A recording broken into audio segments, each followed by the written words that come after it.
825-5865. Here's Chris Schmidt.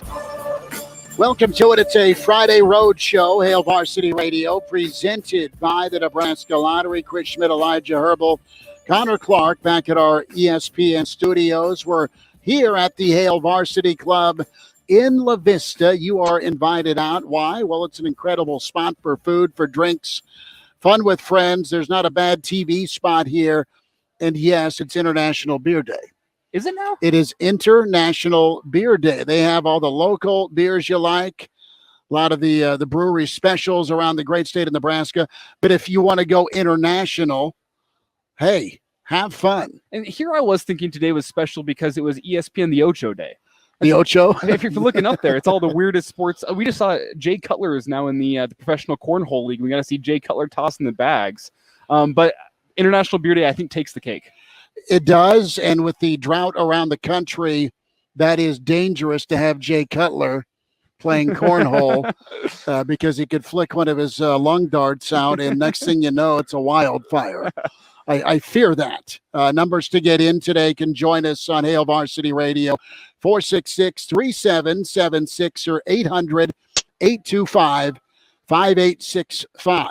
Can find us on Twitter at HVarsity Radio, at Schmidt_radio. That's me, Chris Schmidt. At Herbal Essence for Elijah Herbel. And Connor Clark is at C_Clark_27. That's all the underscores Twitter gave him. We're streaming live on ESPN Lincoln's Facebook and Twitter feed, so check that out. Fun to catch up with Nick Handley and our dear friends at 590 as we transitioned into the 4 o'clock hour. But we're here till 6. Come get a brew. Come get some wings. Their burgers are incredible. They even have an ice cream sundae. I twisted my arm to try when we were here on Monday. Show lineup, Jacob Padilla. He'll join us from Hail Varsity, get his take on Nebraska's fall camp, big scrimmage tomorrow. Also lined up in hour 2 is the Pride of Fairbury. NBC Sports' Bill Doleman. He'll have a thought or several as Nebraska gears towards Dublin. And then the coach, he has had eyes on Northwestern. He has had eyes on Nebraska. Has he seen both of their camps? What does he think? Gerry DiNardo, Big Ten Network, with us at 5:25. So, guys, let's open it up. We'll hear from Scott Frost. He addressed us after practice. And, guys, the mood today, and we just grab at a lot of things here when it's camp, and we're wondering, okay, how much should we read into? What do you take and carry with you like you're trying to get across the goal line, or what is turned into a mountain out of a molehill? But just from a general vibe and happiness standpoint, Elijah, let's start with you, Connor. You jump in too. I thought he was pretty happy today. I think he's seen progress.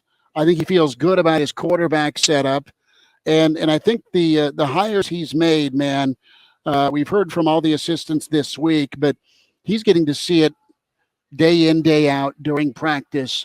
And I think that gives him a little bit of comfort in a really uncomfortable season where he's had to really go hands off. And my question is, you listen to this one today, and it had a little bit of a different feel than Big Ten Media Days or even some of his appearances last season. A little bit of a different feel, but it still didn't feel like this was a priority to him, which I think is the worst thing in the world. Obviously, a lot bigger things to worry about, such as, your quarterback situation, getting the offense figured out, worrying about special teams. But it wasn't the jovial Scott Frost that I remember of 3 years ago, whenever he goes up and kind of jokes around with the media. None of that today. It was very matter of fact. It was a focused sounding Scott Frost, and really, it's business. Give us a little bit of insight, but that's the main takeaway I took from him today was it sounded like it was business, and not business like we heard last season before Illinois, where he got up there and gave 3 or 4 word answers for everything and really seemed like he didn't want to be there. It was a guy who understood this is a part of the job description, but also a guy who understood his job is not going to be saved by what he says up there today. It's going to be saved by what he does on the field in Dublin. Well, when it gets to a good start, I mean, this practice is critical. You're getting guys and teams and positions, Connor, kind of prioritized and whipped into shape, and then it gets into install, it gets into game week. A thought from you on just not just today with Frost, but just overall, it seems like you know what, from a leadership standpoint, the team, and you hear it all the time, but it sounded good to me today is what I'm going to say with some of those upperclassmen putting their fingerprints on this group. And with all of the transfers, it's really got to come together. It sounds like it might be. Well, we talk about Scott Frost sounding like business, and this was kind of descriptive business this time around today, I feel like. And he was very matter of fact, as Elijah said, very straightforward with what he wanted to say, what he wanted to say to the media, and what he wanted to reveal about the program. He talked highly of the leaders on the team so far here today.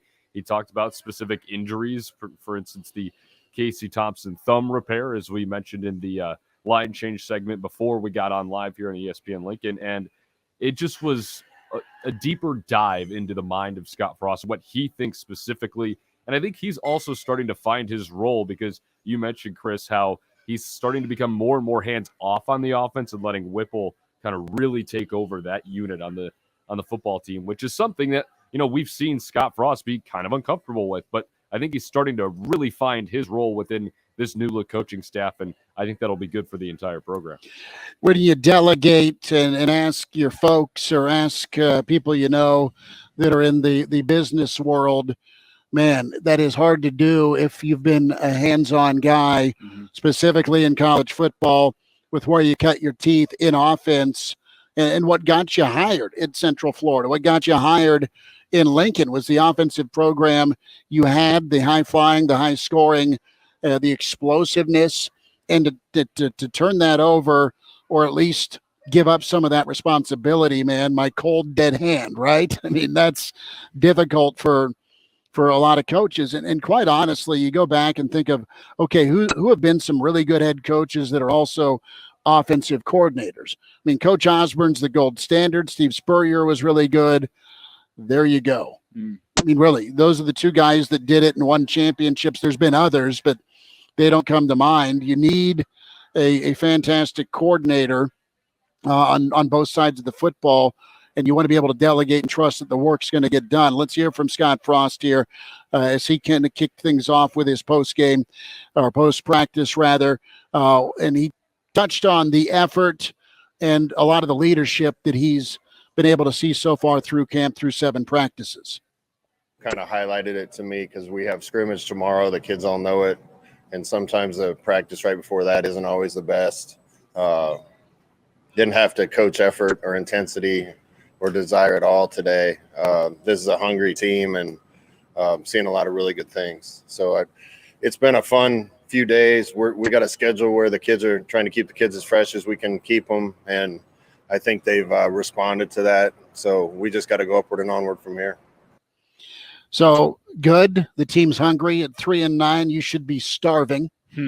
And the focus was where it needed to be right before the big one. It seems, I guess my read on this is, do you get up for the big moments, or do you treat everything like a big moment? Are you even keel enough when it comes to your work and getting things done in practice? More from Coach Frost. This really made an impression on me because it was not completely different, but it was more, I guess, a finality. It was, okay, yeah, it's Whipple's show. You're going to hear Scott say it, but it was it was an admittance publicly that, yep, I'm still the head coach. It's my responsibility to have a good offense, but in reality, we're going to hand it off to Whipple. Here is Coach Frost on that transition. It's going well. Whip's in control. He's running it. I think it was important that the kids become familiar with all the stuff that he wants to do.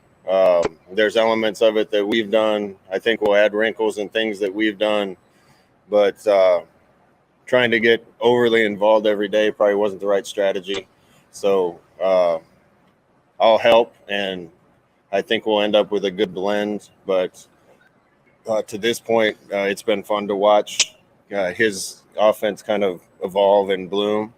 And the assistant coaches and offense are doing a great job too. So it's been fun to be able to sit back and have a little more of a mile-high view of it all.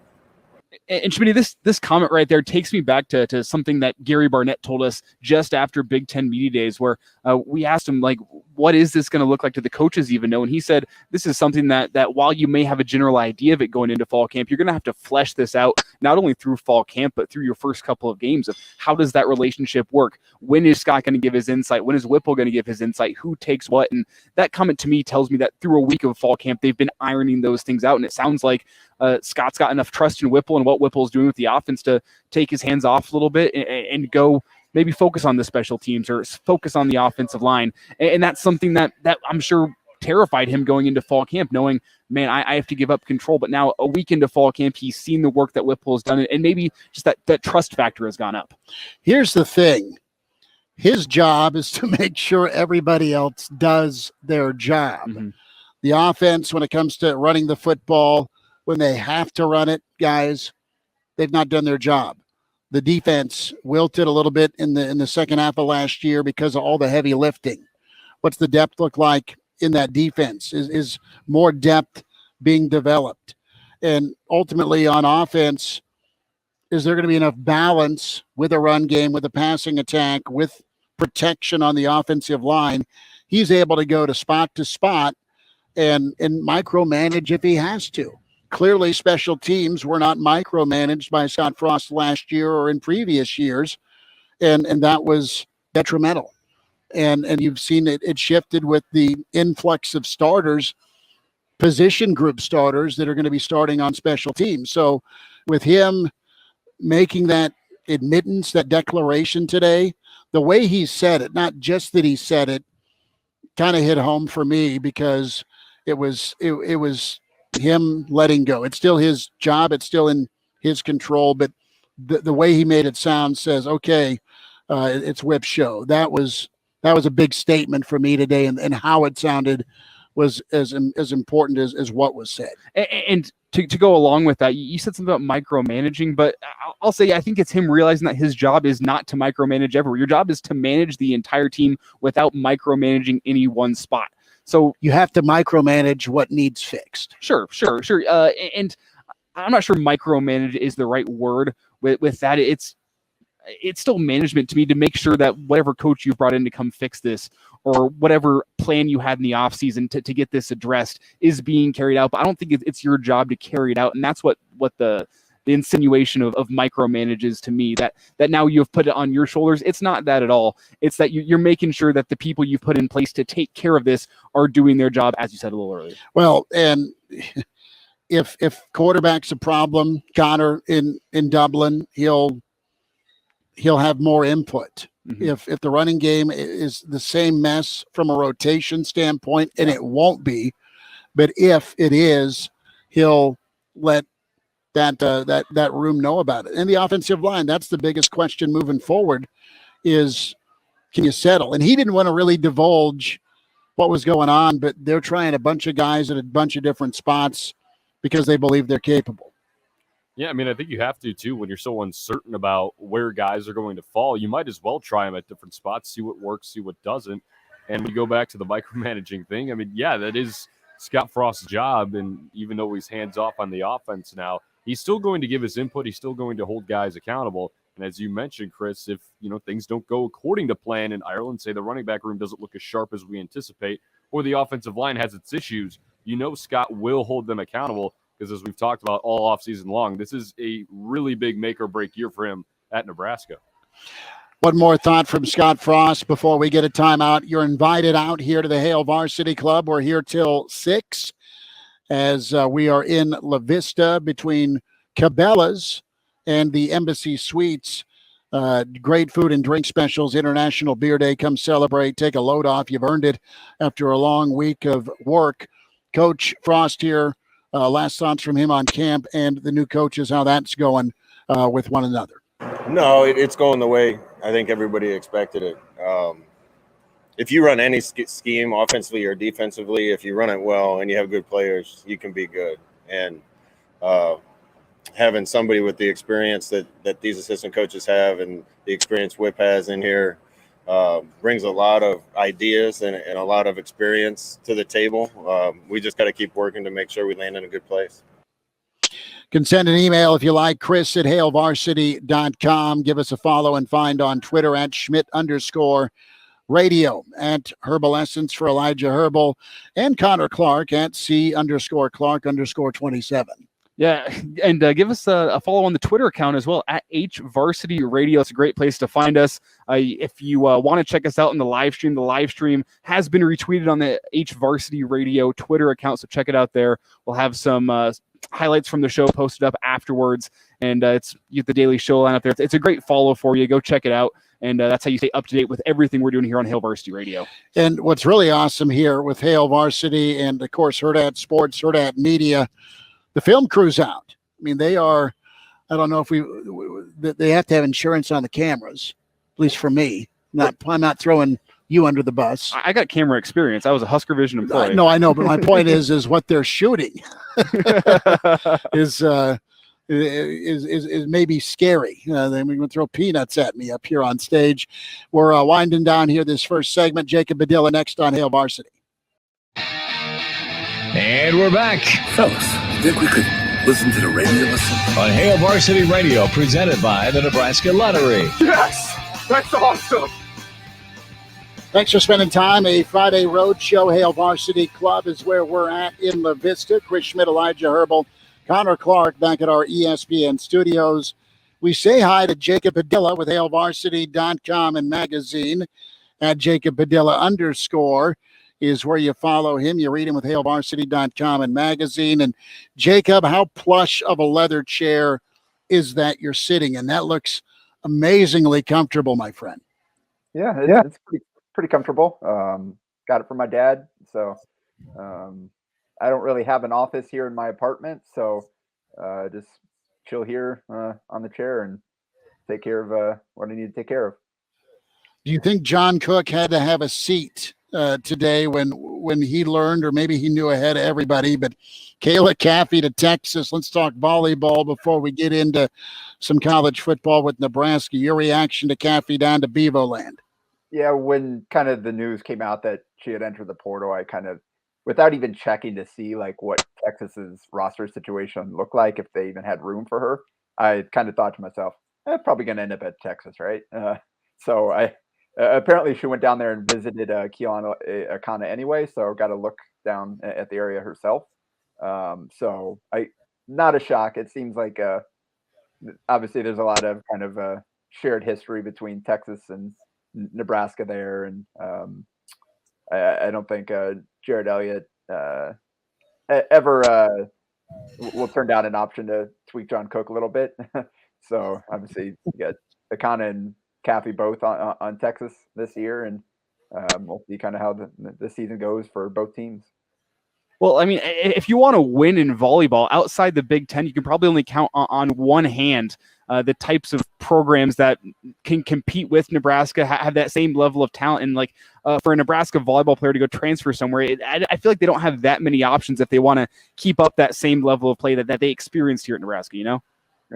Yeah, I mean, you leave Nebraska and you were a starter here, you probably have good options out there on the market. I'm sure there are a lot of schools that would be very interested. And it just so happened that two players from Nebraska that played key roles on the team last year landed down there in Austin. And certainly interesting that like Akana left Nebraska because Nebraska was too good at her position and she wasn't going to get the shot to start she wanted. And her fallback option is a place like Texas. So, I mean, you can choose to look at that however you want. Jacob, chances of Nebraska and Texas meeting in the Final Four next year, right? I mean, would that be incredibly juicy? How good would that be? Yeah, kind of hoping it happens now, and I'm sure a lot of people are. Obviously, it just happened last year. So we'll see if they can kind of meet once again this past season. I know both teams will likely be in the mix come that time of the year, and it'll just come down to how the brackets shake out. I know once we get there, I don't know that the committee will explicitly like, oh, we got to get this matchup, but I don't think that they'll like, you know what? Let's try to keep these teams separate. I'm sure if they land in the same general part of the bracket that the committee won't try to avoid that. That'll be ratings gold. Jacob, let's go to the scrimmage tomorrow. Nebraska will have their first scrimmage of the fall. Who are some guys that need to have a big scrimmage tomorrow? A couple, 3 players that we won't get to see, but listen, it's a chance to step up. Maybe they've been practicing well, or they're neck and neck with a position battle. You can really show out and make a really strong impression with that full contact action tomorrow. Yeah. I guess who needs to? I'll go with Brock Purdy, just as based on what Scott Frost said today, that it's right now it's Casey Thompson's job to lose. And so that means that Purdy and Smothers and all the guys behind him have got some ground to make up. So this is their first real chance to potentially make up some of that ground. As far as it, I mean, it's still one practice, but again, it's the first real look at live competition. So that's certainly one. If he wants to still be in the mix as we get closer to the opening season. I think it'll be a big day for the backup quarterbacks to show that, hey, we're still hanging around here, and this thing is going to be a competition down to the end, even though Thompson may be in the lead right now. Well, and I think it's the backfield as a whole. The quarterback position, it's going to be huge.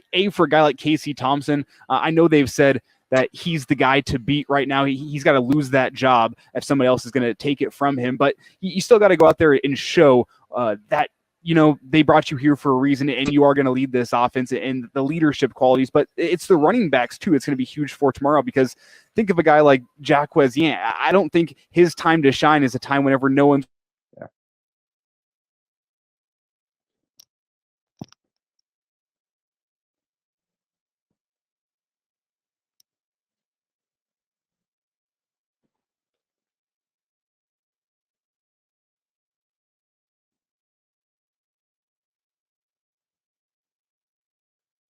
Get Connor there. Okay. Connor's back on. I believe that means Jacob should have our audio in. But yep. Okay. I hear you now. Point. A guy like Yant can't really shine and if it's not full contact. And then you got Anthony Grant, who came in from JUCO, and he's waiting to show what he's gotten on a short time to impress the coaches. But Brian Applewhite was just saying earlier this week how crowded that room is and how he's waiting to find a guy that can emerge and be that RB1. Yeah, that's where I was going to go next. That backfield, like you mentioned, it's really tough to judge those guys when there's no contact and it's all just on air or touch, that sort of deal. I mean, obviously, I don't think the coaches want to see guys killing each other out there in practice, but it'll be closer to real football than what we've seen previously. So I think, and like you said, there's a lot of bodies, and we're still trying to figure out. It seems like Anthony Grant is kind of in the lead right now, but who's next? How deep do they go? I mean, you're not going to play all 5 or 6 guys that potentially seem like they're talented enough to help the team. So how deep do you go? Who all does get those snaps? And I think it comes down to which of these guys can show the coaches that whether it's a unique skill set or just their consistency, or which of these guys do the coaches feel like they have to get on the field? And this is a big step towards that, going out and showing kind of in live action. And honestly, like you said, kind of honed in on 3. It's tough to do with this team because there's so many unknowns. Basically you could pick, just say somebody at every position on the team. Like I think you feel good about the tight ends, and seems like the backups, while they're still competing for that job, seems like you got some good options there. The offensive line, we have no idea. That's kind of the biggest thing, and will be the recurring theme throughout this fall camp leading up to the season, is who's doing what there, who's playing where, who's kind of locking up those jobs, and have they made the necessary progress from where we saw the team was last year to allow Nebraska to have success. So ultimately, it doesn't matter how good those running backs are if there's no holes for them to run through. And it doesn't matter how good the quarterback is if he's got a guy in his lap every single down. That's going to be the biggest thing. And then I guess in the secondary too, I would probably focus that on the last one there. If we are going a little bit of live tackle and a little bit of kind of beyond just 7-on-7 play, which of those guys emerges and shows the coaches that They're not afraid to get in there against the run, not afraid to go make a tackle out on the edge. And we know Quentin Newsome has played a lot of football, but beyond that, you got a lot of new guys there. And so kind of who emerges, who shows Travis Fisher there that they're ready for the big time. Now, speaking of the offensive line, Jacob, what do you make of Scott Frost's statements today about nothing's really set in stone starter-wise, guys are moving around different positions? What does that tell you heading into this fall? It doesn't tell me a whole lot outside of the fact that they just haven't really hammered in on anything just yet. So it's as up in the air as it feels to me. It seems like they see it the same way. They're still trying to find which of these guys are going to lock in on those jobs. I think we have an idea of, at least for some of these spots, who they want to kind of grab those spots. Like it would make it would make things so much easier if Teddy Prohaska is ready to go. And if Brant Banks is able to lock down that right tackle spot and take a step forward from where he was last year, and then that allows Turner Corcoran to maybe slide in at guard and solidify that position, especially with Nordin Noeli being lost for the season. So I think that's kind of what you're hoping to see. And then whoever can win, whether it's Brock Bando, Kevin Williams, both kind of in-state guys there, I think are in the mix at the other guard spot if Corcoran does indeed settle in there. And then I think it seems like Hickson is the option at center.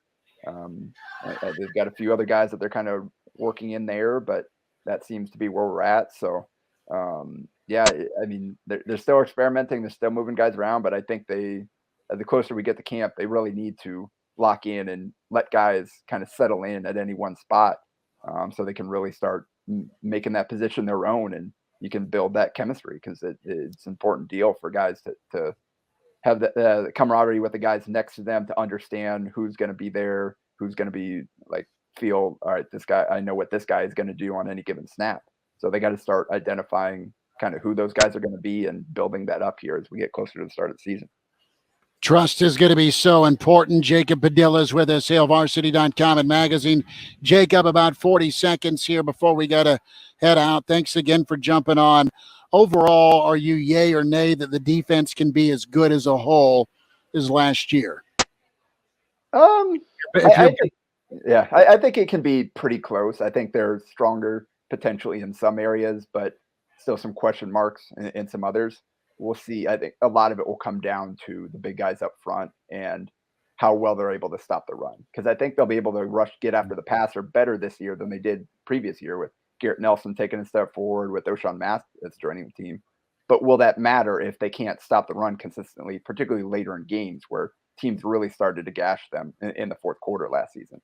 So it's going to come down to those guys. And Devin Drew is still hasn't quite started yet with the team. You got Stephon Wynn working in there. You've got the guys that they brought back. We don't know what the front is going to look like yet. If they can do their jobs, I think the back end's got a chance to make a difference this year. But that's a big question mark. Jacob Padilla, find him on Twitter at Jacob Padilla _. We're here at the Hail Varsity Club. Jacob will get caught up next week. Thanks for the time today. All right, sounds good. There he is, Jacob Padilla with us. Coming up next hour, the coach, Gerry DiNardo, Big Ten Network, will be with us. And I just got an RSVP surprise visit from the only Clauseborne. Hail Varsity continues on the road here at the Hail Varsity Club. And now, back to Hail Varsity Radio. Back with you, Hail Varsity Roadshow Friday, and for the next few Fridays, we're up here at the Hail Varsity Club, and make it your stop for happy hour, and come see us, or come get a drink, get some wings, get a burger. You got live music going down outside right now. Yeah, live music's fantastic, and they book it, man. They do a great job of some local talent, some tremendous musicians. It is International Beer Day. I keep repeating that because there's a lot of taps you can just pull the trigger on and get a frosty one and get some munchies. We're on the screens up here, nestled in between, dare I call it, gym class soccer. Yeah, so it's a system going down of, it's soccer, but they're playing within like a circular field. There's 3 goals, 3 teams going at it. and you can score at any goal at any given time, which reminds me of a game we played back in gym growing up. Mr. Kosmicki at Maxey Elementary School used to love this one. So shout out to Mr. Kosmicki if he's out there. I still remember you having us play this game, and I just didn't realize you could make a living out of it or something. I'm not sure what they're doing. You have a special heart and pain threshold if you're a junior high PE teacher. Is that fair to say? My PE teacher at Irving, Mr. Har, was great. And the other two PE teachers, we had one guy that was an exchange teacher. So he's from England. Mm-hmm. So he loved soccer, which means he loved running us, which means some of us had the old side ache. And we were wheezing. Son, how do you build your lungs? You run. No, my good man, you don't. You get on the old golf cart and head to the nurse's office. But, yeah, so the Ocho is on here. But think about all the sporting events you're going to want to be watching this fall. NFL Sundays, Monday Night Football, Thursday Night Football, and how about high school football? As in, you're not far from Millard South here. This is your spot to stop. I mean, you're not far from a lot of the high schools. Right. You got Bellevue's just over the hill. You got Gretna right around here. Millard South. Really, the whole South Omaha area is just within, I don't want to call it walking distance, but it's just a stone's throw away. Right. So this is your pregame spot is kind of my take. Coach DiNardo is going to be with us in less than an hour. Bill Doleman will join us. And then Clauseborne, he's imaginary. He wears red. If you're new to our show in Omaha, you'll want to be sure and listen to Clauseborne, more so for the upcoming Friday forecasts. Let's pick up where we left off with Nebraska and Scott Frost, as you had Coach meet with the media after practice today. And we heard a little bit about the leadership. We heard about where Nebraska was at with that leader impact. Let's get to the quarterback and that declaration here of Casey Thompson, his job to lose. And Coach expanded a little bit more on that, but here is Coach Frost on Casey Thompson at quarterback. Yeah, Casey had an off-season procedure done on his thumb. I got to tell you, his play has really risen since spring, and I think that had something to do with it. We got a lot of quarterbacks playing well right now, but I've been really pleased with what I've seen from Casey, and we'll let him keep working. And right now, it's his job to lose. More on some of Casey's attributes, experience, yes, can run an offense, and just from his experience level, I think he does some things that may fit or a little bit easier to watch happen in the Whipple offense more from Frost. I just think he has a little more confidence more than anything, but probably a little more zip on the ball and just a little bit of grip on the football, frankly. So that's the difference. He must have had one mother of a mangled thumb. Elijah, I don't know if anyone's tagged their thumb on your helmet back in the day in the pocket, but you've known your share of quarterbacks playing ball. Either they get it bent back or their follow through or something along those lines, but it's pretty vicious on the quarterback's hands, and Casey's played with it for almost a year plus. So I like to avoid being in a place where the quarterback could hit his hand on my helmet. That means I've done something catastrophically wrong. You missed your block. Yeah, pretty much. You've gotten pushed right back up into the lap of the quarterback. That's just a recipe for disaster. So I don't think I ever did that. However, I did one time during a drill. We were supposed to finish with our hands high, and I brought it back down to hit the top of a helmet, and it completely dislocated my pinky. It was like shaped like a lightning bolt is what I was told. They had to pop it back in. I can confirm helmets are hard and they hurt whenever you hit them with any sort of force with your hand. It's a recipe for disaster. So this is the thing that's going to be the seal of the deal for Nebraska and their quarterback guys is, okay, Casey's got experience. Casey's looking good in practice. He knows the offense. It's going well. Wonderful. Is Casey going to be able to gel with the rest of his team, the rest of the guys on the offense.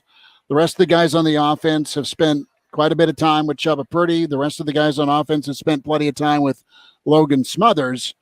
The job for Casey Thompson right now is to continue to get those guys to want to play not just with him, but for him. And I'm not saying they don't, but you can have your favorites, right? I mean, it's who do you spend more time with? Who do you feel comfortable with? Who's a guy you like hanging out with? Casey Thompson's a guy that is going to continue to work on that relationship building with his teammates.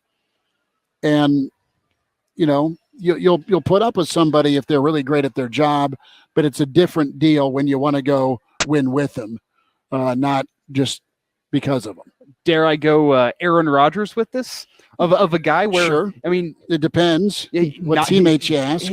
Some of his teammates haven't always liked the guy, and last time I checked, Aaron Rodgers is not a guy like Tom Brady who's playing in the Super Bowl every single year. He might get his team to the playoffs every single year, and I don't know the behind the scenes of that locker room. Aaron Rodgers is a great quarterback, but I think we've all seen within the past year some of those comments from Aaron Rodgers, how he rubs some people the wrong way, where, man, this might not be the most likable guy, and can it affect the results on the field? And I think that's something that is going to be discussed ad nauseum through fall camp if Casey Thompson isn't a guy that connects well with his teammates. And the reports are out there that he's been taking his offensive linemen out to dinner, and he's been trying Maybe to they ought to just get on psychedelics together. Take some ayahuasca and take a little journey. Let's Jay Cutler, Connor, going to bring you in here real quick.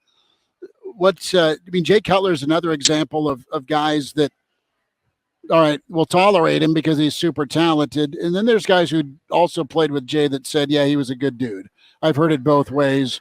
I don't know where you are in the Jay Cutler era of the Bears, where you were pro or nay with Jay. It's hard as a Bears fan because there's the population that really likes him because he brought a lot of success.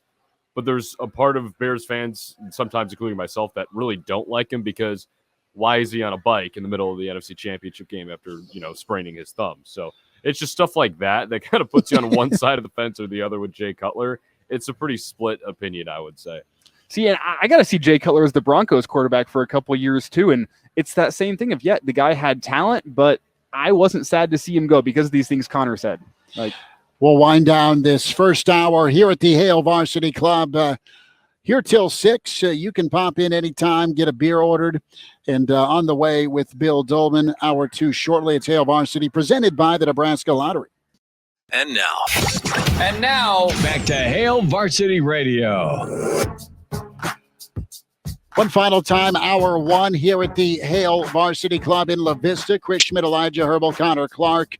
Roadshow Friday, you're invited out. Happy hour till 6, but trust me, with International Beer Day going on, you will remain happy and get some wings. That is what I recommend. Get the sundae when you're done with your wings.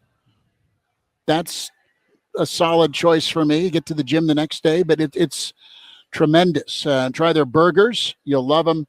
As we're set up, we're being streamed on StreamYard, ESPN Lincoln's Facebook and Twitter, but also we're on the screens here in between some soccer on the Ocho. Cubs got a solid win, 2-1. Connor Clark is fist pumping. Todd emails in, Chris@HailVarsity.com. Say we win 7 or magically more. What does that say about Frost? And if so, how many losing seasons following does that indirectly buy Frost? So get to a bowl game, win 7 or more, and then what's the timeline before we're back into the same conversation about job security and future?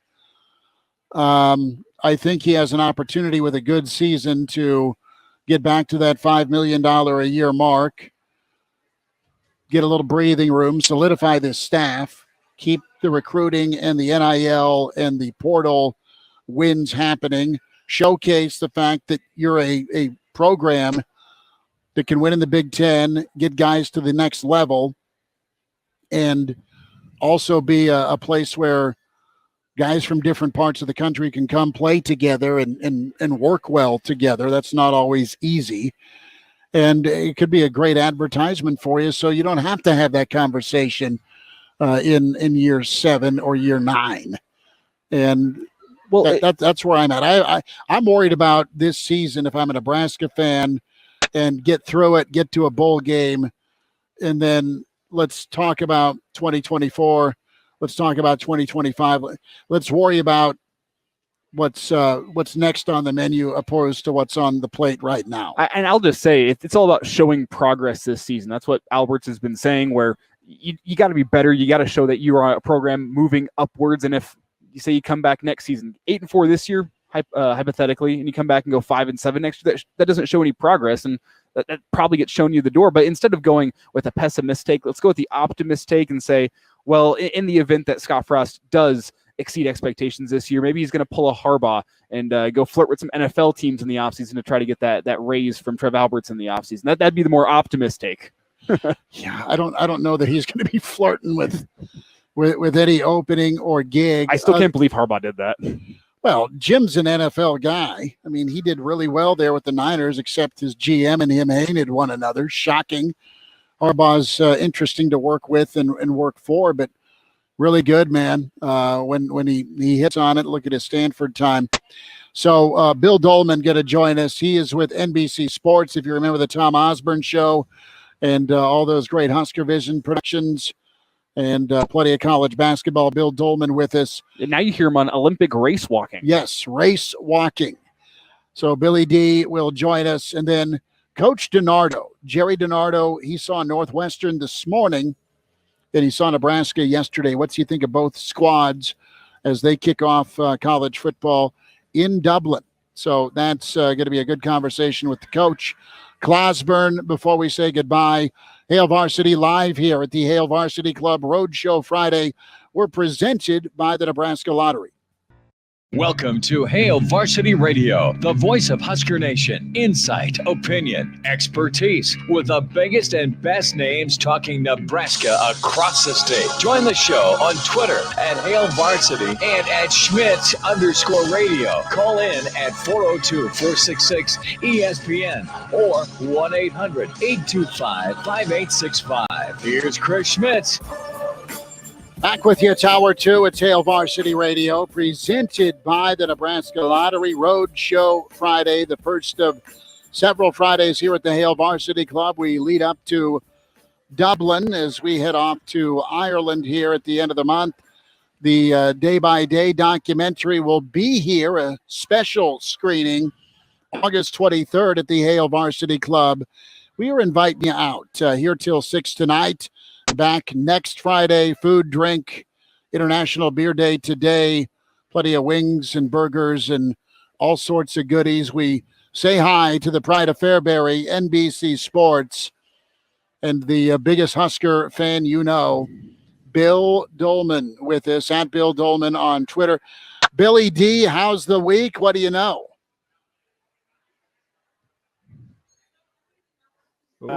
Coming out after like 5 years in production or something like that, doing better than Batgirl that got canceled, I guess. Start over. We had you muted, not me. Yeah. I'm going to pass the buck on that one. so you were about ready to give me a backhanded compliment, or just a backhand? Just a backhand. No, it's that day-by-day thing has been like in the works for about, it seems like 5 or 10 years, or soon after the season ended in 1995 or whenever that is chronicling. But at least it's getting a release as opposed to Batgirl. Right. No, you're right on. And it was at the Rococo this summer. It's been at a couple of spots in Omaha. I think it's been out at North Platte and maybe in Kearney. But, I mean, there's enough screens here at the Hail Varsity Club. It's going to be really awesome, specifically with the surround sound. Now, I'll be bellied up to the bar with the giant projection TV that's HD beautiful. So that's where I'm going to be for it on that Tuesday before I go to Dublin the next day. So when is the debut for this movie? It's already debuted. It's just going to be coming to the Hail Varsity Club for a screening. Oh, well, maybe I should show up. HailVarsityClub.com. Yeah, you'll have to rock and roll this way. And from my understanding, talking to them, they're trying to take this thing out, get you the in-theater, quote-unquote, experience, get you someplace where you can sit down and enjoy the movie as it's meant to be seen. And then eventually somewhere down the line, they're planning on getting it out on streaming for the people who are not in close proximity to where one of these streamings is at. All right. So, Bill, part of the charm of that era in the 90s was the personalities, but the commitment. Talked to Grant Wistrom. We had him on yesterday, and Grant talked about Nebraska's defensive linemen all shaving their head. Big deal. Not a big deal, but it was a big deal to him. How did you avoid getting grabbed by one of those big uglies and having your gorgeous locks trimmed in? Or were you in hiding, or did it even come up? I think that they may have tried, and I just told them that one night at the rail, Kent Wells gave me a headbutt, so I'd already been indoctrinated. I didn't need to have a headbutt anymore. And I think they acquiesced and thought, yeah, that's probably pretty good. So if you survived a Kent Wells headbutt, then you can keep your locks. Plus, I'm not exactly sure hosting the Osborne show with a shaved head would have gone over all that well for an entire season. You had the TO protection. I love it. I want to go back to Kent Wells. What happened there? Was he happy to see you, or did you get in the way of a Bud Light? No. I got along with Kent fine, and that was just his way of saying hello. And within the last couple of years, the cobwebs finally cleared. I think that was about 1991. Well, Bill, a thought here is Nebraska's going to have a major scrimmage tomorrow, the first scrimmage of the fall. Pretty good info from Coach Frost today. Good stuff from Bill Bush yesterday. Chenander kicked the week off. And then Mickey Joseph was not pleased with his wideouts, but it sounds like they responded pretty well this week after maybe a little sluggish or some inconsistency. Code word for the secondary one that day. Don't you get the sense listening to Mickey? And I know we're not going to hear from him much during the course of the season, but he sounds like that dad that's just never going to be happy. Loves his guys. You're right. Every time out, it is, I'm just not happy with these guys. And I'm sure that he's probably going to have games where there are 6 guys with 6 catches, and he probably still won't be, happy. That just seems like, Mickey's approach as a coach, and he challenges his guys to impress him, and he's not easily impressed, which is fine. It's a great approach to have. I'm sure to a certain extent, maybe Charlie was a bit that way. His guys loved him, and he could be gruff, but they respected and wanted his approval, and I'm sure that's what the wideouts are seeking for Mickey. But it does seem like, you know what? Let's just go back to let's go to the wishbone. Let's play 6 running backs. Let Applewhite get all of his guys out there. We're not going to play with wide receivers anymore. I'm just not happy with them.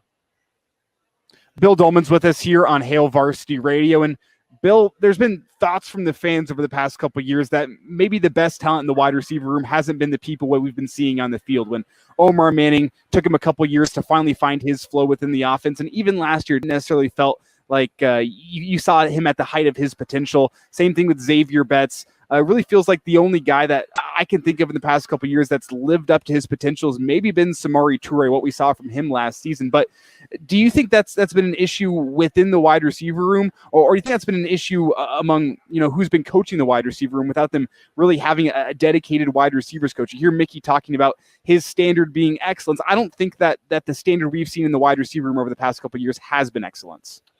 You're probably right about the lack of consistency in terms of coaching. I would imagine that probably has something to do with it. And maybe what you're seeing through the last, week or so in the spring is getting adjusted to having a consistent voice and an authoritative voice in that room that you're getting acclimated to. You're understanding, how he operates, what you need to do.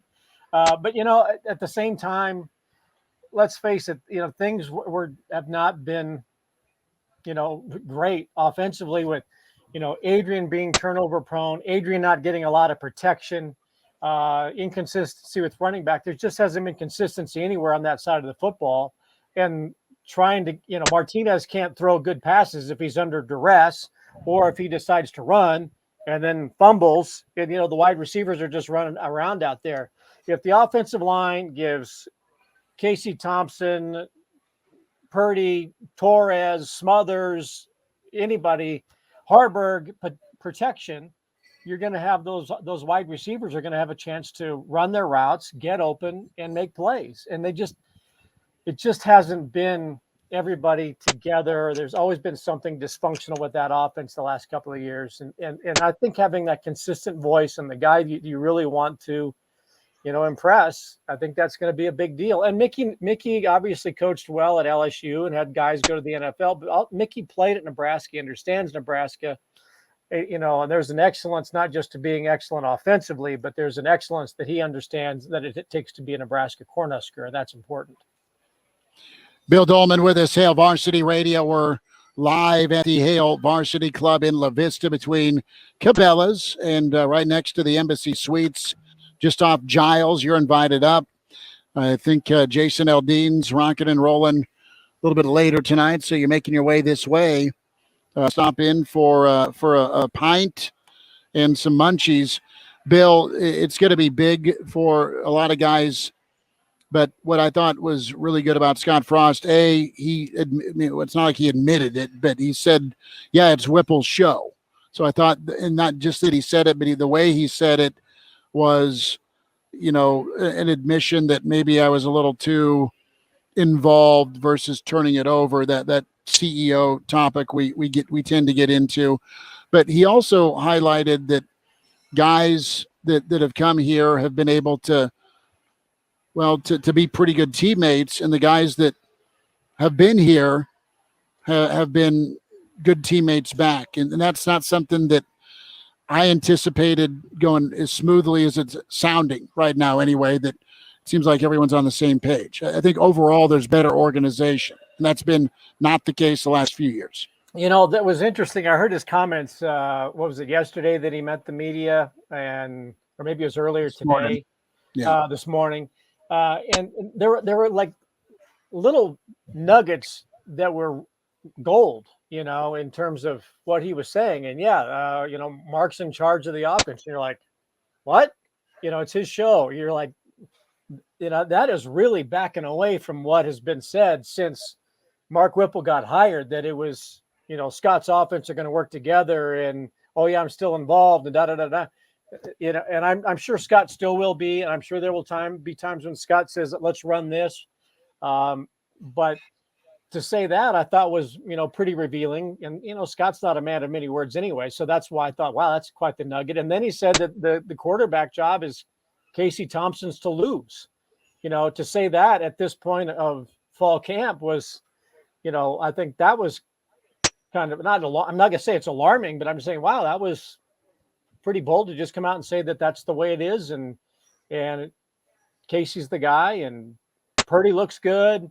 I read that, Torres had a great, practice the other day, launching the ball. So, but it's based on what we heard today. It is Casey Thompson's show, and the battle is now for number 2.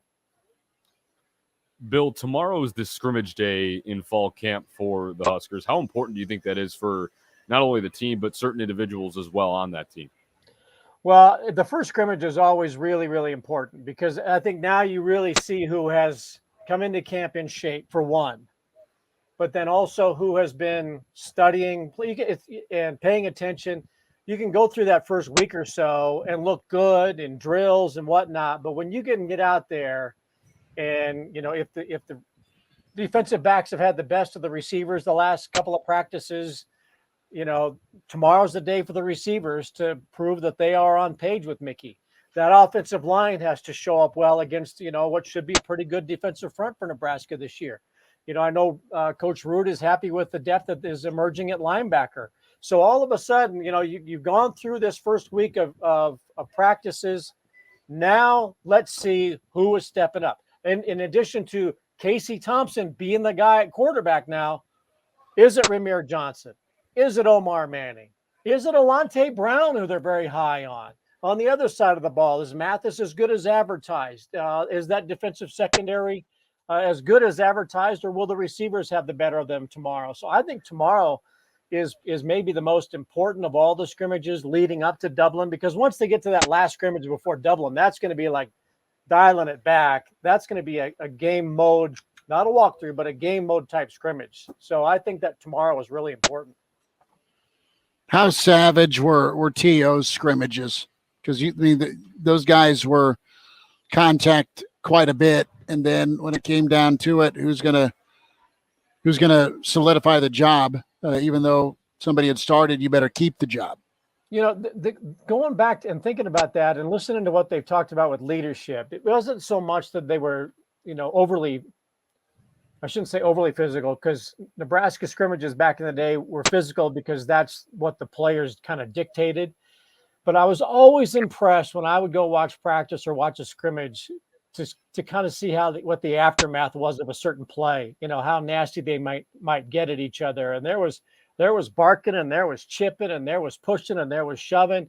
So the plays were crisp. The scrimmages were very controlled. It's game-like and it's very business-like. But when it got spirited, it got spirited. And that was critical, because that's where you saw the leadership. And you saw guys, we may not like each other on different sides of the ball in practice, but that's going to make us better on Saturday. And if the leadership that they're talking about with this team is what it really is, you will see some spirited play on both sides and maybe some pushing and shoving. And I think that's healthy for a football team. Not the fighting, but spirited. And that's what always impressed me about that team, because they held each other accountable. How did Coach Osborne manage that within a practice when things got chippy, whenever there may have been a little scuffle after a play? I mean, I remember going to a Bo Pelini era practice, and there was a scuffle after the play. And for the most part, I think maybe one strength and conditioning coach jumped in to try and break it up. But for the most part, it was the players kind of holding their teammates accountable and letting them go at it for a second, but then breaking them apart. How did Coach Osborne manage that? Well, you didn't want to disappoint Coach Osborne. I can hear him in my head. If something got out of hand, him going, hey, hey, hey. I'm sure Bo was a little more colorful than wanting to break things up. But, there are times in practice, and this is in every football team, when you let that go a little longer and you're kind of slow in reacting, and you don't want it to get out of hand. You don't want something stupid to happen. But I tend to think that it's okay if there's some pushing and shoving and some jawing, and every now and then the response of the coaches is, okay, guys, knock it off, time to break it up. And then those strength coaches get in there and pull them apart. But I think that's healthy for a football team if they know how to react in the locker room. Bill Doleman with us, NBC Sports, the pride of Fairbury. Billy D, we will catch up with you next weekend. Thanks so much for jumping on with us and spending a few minutes. Yeah, and I hope you're planning on how you're going to smuggle some real Irish Guinness back to the States for me. So be thinking about that. I don't want you to have to go, Brittany Griner or anything like that. But no, Schmidt's locked up abroad with 7 casks of Guinness for Doleman. Billy D, we love you, brother. Appreciate you. All right, be good. Go Big Red. There he is, Bill Doleman, with us here from the Hail Varsity Club. We will check in next. He has seen both practices, Northwestern and Nebraska. What's he think? Gerry DiNardo, Big Ten Network, with us on Hail Varsity. And we're back Fellas, think we could listen to the radio lesson? on Hail Varsity Radio, presented by the Nebraska Lottery. Yes! That's awesome! Back into it. It's Hail Varsity Radio. Hour 2, we're here at the Hail Varsity Club in La Vista, just between Cabela's and the Embassy Suites. We welcome in the coach. Good to talk with him again, Gerry DiNardo, Big Ten Network. At Gerry DiNardo on Twitter is where you find Coach. Coach, you packed for camp. You've been to Lincoln, and you were down at Northwestern today. How you doing? We're doing great. We're doing week 0. We go to Illinois tonight and watch their practice tomorrow. Then we head east to Rutgers and do the Eastern swing. But we've had 2 really good stops. Interesting that obviously Nebraska and Northwestern open up together. So it was, and Nebraska's it was practice 7. Northwestern was practice 8. So we've got to see them at the exact time and the exact same time in their schedule. And it was a great way to start the tour, because those two teams open up on week 0. Well, we have our bags packed for Ireland and had a chance to spend some time with Coach Frost after practice today. Big scrimmage for Nebraska tomorrow. Coach, I want to get your take on week 0 and going to Ireland. First and foremost, you've been a head coach a number of years in your career. How daunting a task is not only week 0, but week 0 abroad? Yeah, as a coach, you always want to try to figure out, what's most important for the team. Experience like that. I can remember being in Indiana, and they wanted us to play in Hawaii, and the only reason I turned it down, it was one of the recruiting weekends that we had in Bloomington, and we couldn't waste a weekend to recruit, so I turned it down. I think this is a great opportunity for both teams, but I have to say, especially after talking to Coach Frost and Coach Fitz and watching what was going on, it's post game that makes the trip most difficult. Before you can adjust your clock going, right, and you can figure all that out. But when you come back and Nebraska has a game and Northwestern doesn't, by way of example, Fitz is going to give his guys 2 days off when they get back. I mean, nothing. Just get used to the clock. Whereas Nebraska's got to get ready for North Dakota. And so, I'm sure Scott thought through this and decided it was a good idea, but it's tough duty when they get back. And North Dakota, as we all know, only people that know football know that's a really good team. Gerry DiNardo's with us here on Hail Varsity Radio, and I just want to ask about this trip itself, getting out there to Northwestern. How do you keep the team focused during that time? It's a long journey out there. You're going to have the jet lag and a lot of fun things to do out in Dublin, but at the end of the day, it's about going and winning a football game. How do you keep a team focused on that task? Well, you don't just do it when you leave. I mean, there's a big sign right now on Northwestern's practice field that says, Nebraska 22 days, I believe. I believe that's the number. These guys are pretty worldly. They're pretty mature. Both these teams have a lot to prove. Both these teams have come off seasons that weren't what they wanted it to be. And I think sometimes, unless you're around these guys a lot, you sell them short. They're pretty mature. They understand how important this game is. They understand how important this season is. They're both trying to rebound from last year. I don't think you have to say much. I think you have to say, hey, when there's something touristy, let's enjoy it. We don't have to walk around without game face. You're allowed to laugh. You're allowed to have fun. But when the time comes and it's the day before the game, we're going to hunker down. We're going to watch a lot of video. We're going to get a lot of rest, and we're going to play like hell game day. Gerry DiNardo's with us, Hail Varsity Radio, at Gerry DiNardo on Twitter, Big Ten Network lead analyst. And, of course, you see him with kickoff and the bus tour going on. Coach, what was your takeaway with Coach Frost's demeanor as you had a chance to sit down with him yesterday after practice? Yeah, I love talking to Coach Scott. I mean, we talk during practice, and I just really always enjoy our conversations, and it's a lot of fun. And I think I said this on Twitter, I never take for granted that these coaches allow us to watch practice. It's a unique opportunity for a unique type of media, which we are. We're actually business partners, and the great majority of our coaches, including Scott, treat us that way. That some way we're partners, and there's a lot of trust. We don't say some things that we see that are obviously not known to the public. I thought the practice was really good. I compared it to last year's practice, and I always couch this opinion because I wasn't overly impressed last year at practice, but who knows?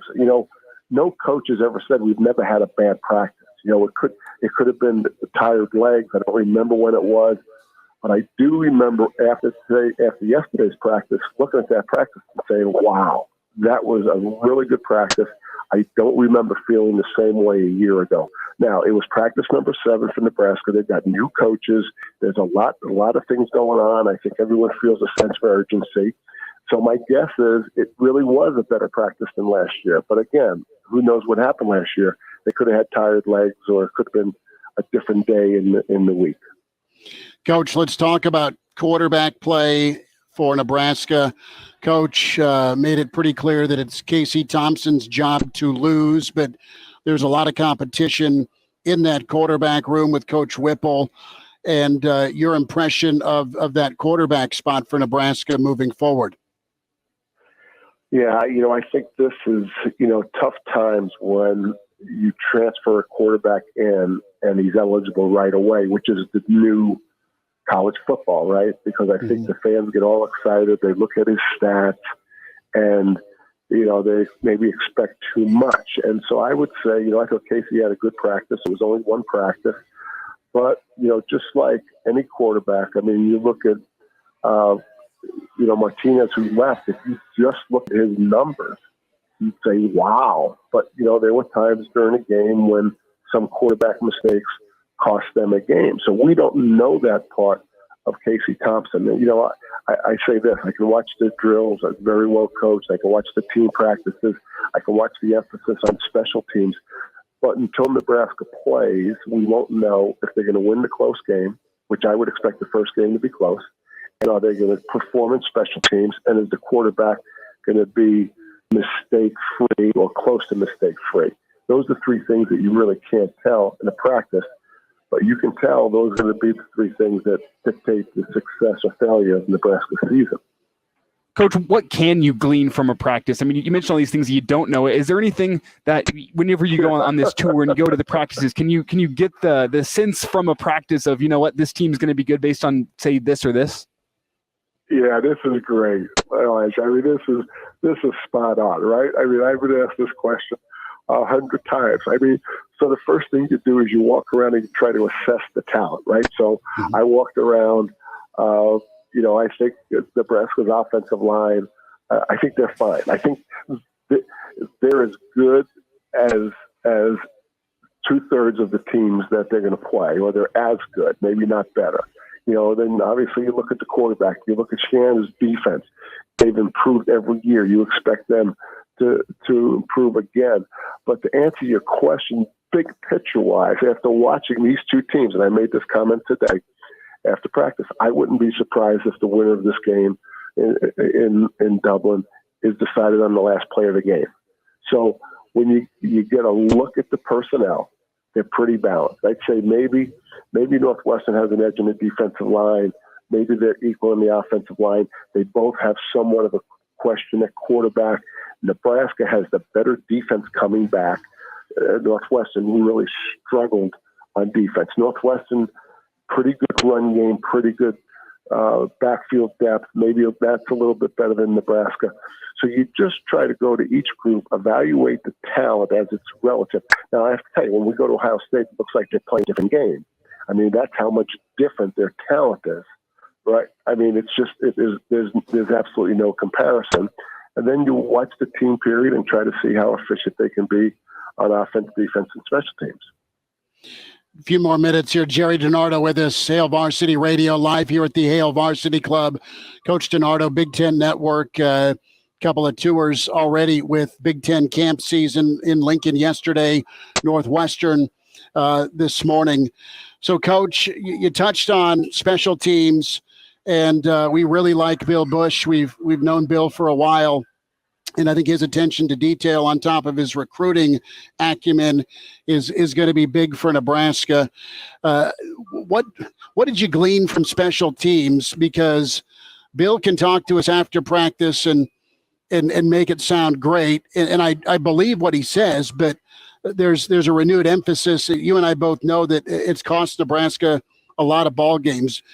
Based on what you've seen, that little grain of salt, do you think it'll be better where it won't be a detriment this year for Nebraska? Yeah, I feel for sure it'll be better for a couple of reasons. If there's any competitiveness to this team, it has to be better. And I mean, let's face it, I don't know that you can get a scholarship to major college football without being a competitor. I don't think you can coach in an environment like Nebraska that it is so important to everybody in the state where you don't have a competitive edge. So just the fact that you would will it to be better after last year's semi-embarrassment.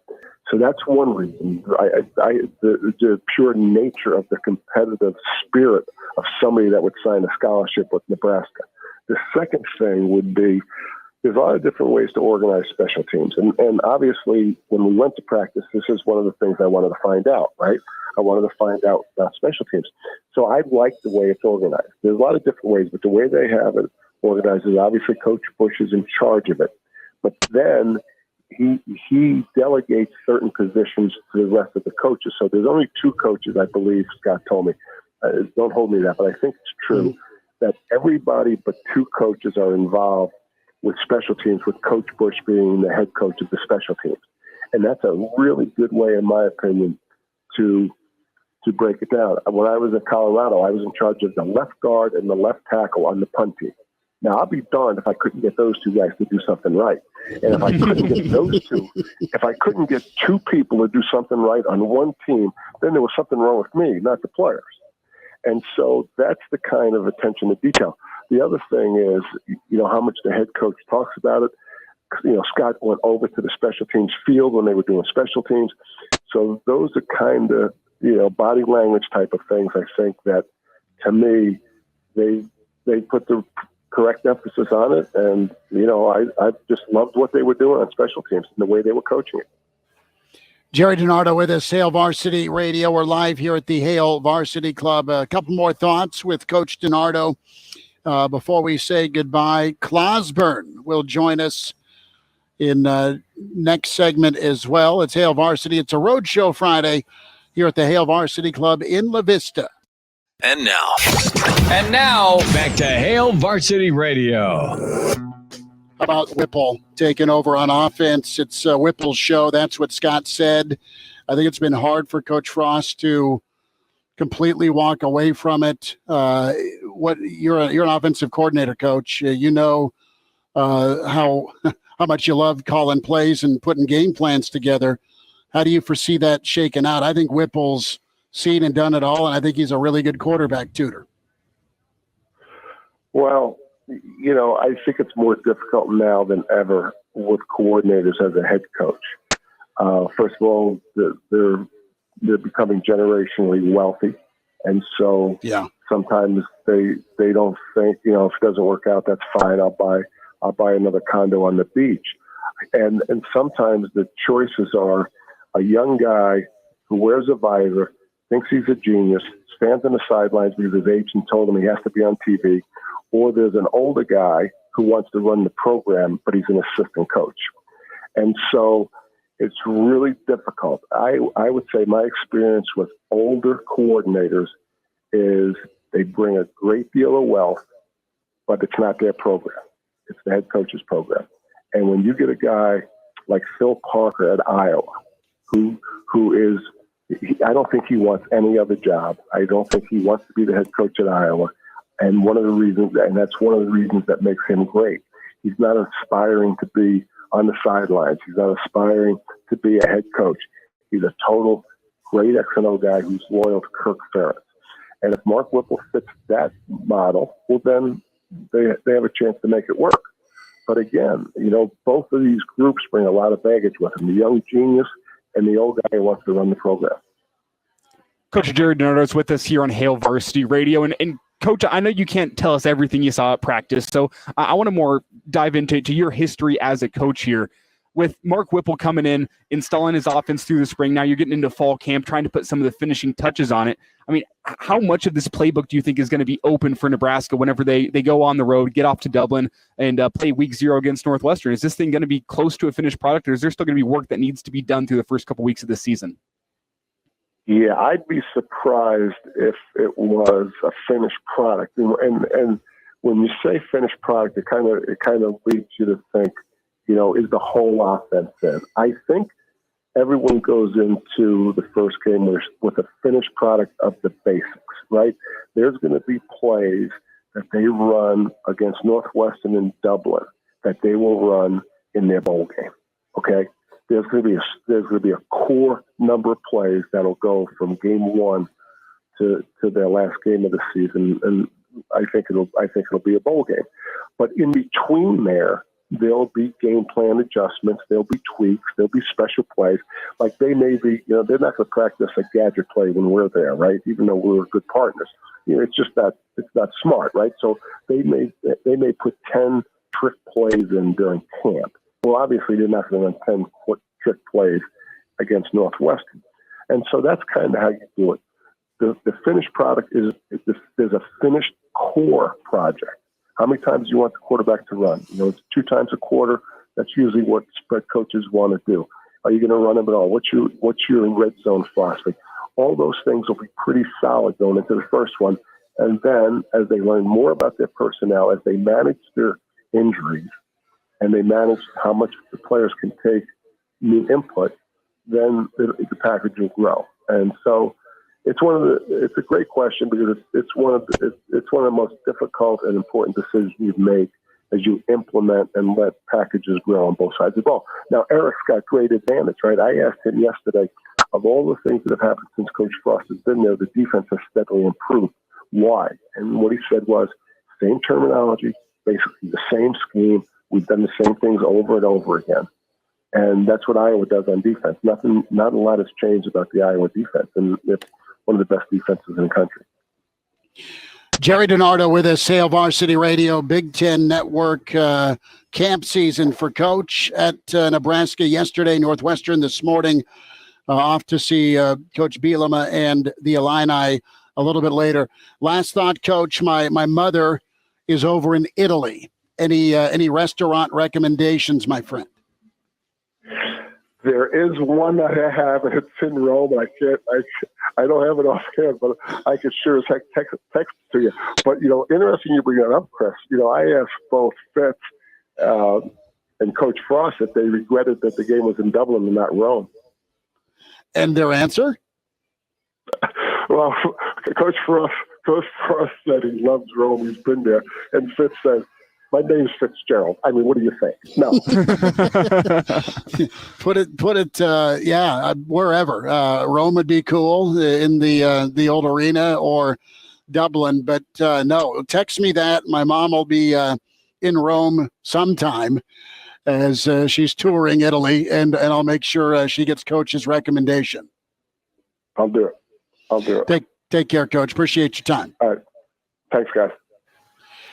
Coach DiNardo with us at Hail Varsity. Couple minutes here before we wind down at the Hail Varsity Club. We welcome in. He's imaginary and he wears red. The infamous Clauseborne says hello. Claus, how are we doing today? Well, I'm doing okay. Just trying to get my bags packed to head over to Ireland here before long. That's something it's amazing about modern college football. That's something we couldn't have done when I was starting out coaching under Bob. I mean, can you imagine Don Fox Bryant having to come out and say, well, we're promoting Cletus Fisher to head coach on account of Bob said he was going to go tour something called Jameson, and we never saw him again. So a lot of things have changed in 60 years. Claus, you doing okay, bud? It's good I'm getting geared up for football, man. I've missed you. Oh, I'm doing okay. I'm really excited for the season. I think we ought to be pretty good. And I'm excited for you. Big news, apparently. You've been able to get on a station that will increase your listeners by 4 or 5-fold up to at least 50. And so that's pretty exciting news for you. It is. We're excited to be in Omaha. You knew Omaha pretty well, Claus. Well, I've been to Omaha a time or two, and I was a big fan of 590 back when it was a top 40 station. That station, wow, that frequency has about a 99-year history in the state of Nebraska. And I suppose some program director said, well, we had a pretty good run. Let's just bring on Hail Varsity Radio and head out to the pasture. He's killing us today. He should be. Claus, we've got about 60 seconds left before we got to say goodbye. What are you packing for Ireland? Well, of course, I'll go with my standard. The fashion never changes. red blazer, white shirt. It's something that good-looking guys like me and Nick Handley can pull off. And speaking of Nick, I can't believe that you would bump him back a time slot after all he did for you. You know, Nick was there for my first time on this program. Nick was there for my first time, which is the case with a lot of ladies in Nebraska. But seriously, folks, I'm excited for you, Christopher. Good thing it's not a television program, or you'd have to explain why they moved Nick out of the time slot where the wives can watch. But it's good for the program, and I'm excited for the football season to start. Claus, you take care. Okay. Miss us? Come here, brother. Give me a hug. Bring it in for the real thing. We're on call for you. Catch the podcast at hailvarsity.com, the ESPN Lincoln app, or download them on iTunes. Saddle up, partner. Back to Hail Varsity Radio. One final time, we're here at the Hail Varsity Club. Quite a few Fridays, the next several until Dublin. Chris Schmidt, Elijah Herbel, Connor Clark. Big thanks to Gerry, DiNardo, and Bill Doleman. This hour, spent time with Jacob Padilla in hour one.